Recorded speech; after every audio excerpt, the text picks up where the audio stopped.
çıkan değeri, ilim, irfan ve manevi derinliğidir. İlim, insanı doğruya ulaştıran en önemli rehberdir. Kur'an-ı Kerim'de şöyle buyrulur: Rabbim ilmini arttır. Taha suresi 114. ayet. Peygamber Efendimiz ise şöyle buyurur: İlim öğrenmek her Müslümana farzdır. Aksaray tarih boyunca önemli bir ilim ve kültür merkezi olmuştur. Anadolu'nun kalbinde yer alan bu şehir medreseleri, alimleri ve manevi büyüklükleriyle tanınmıştır. Bu topraklarda yetişen insanlar sadece bilgiye değil, aynı zamanda ahlak, edep, hikmetle yoğrulmuştur.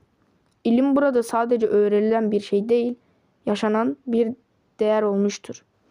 Aksaray'da yetişen alimler ve gönüllü insanları öğrendiklerini toplumun faydasına sunmuş, insanlara doğru yolu göstermeye çalışmıştır.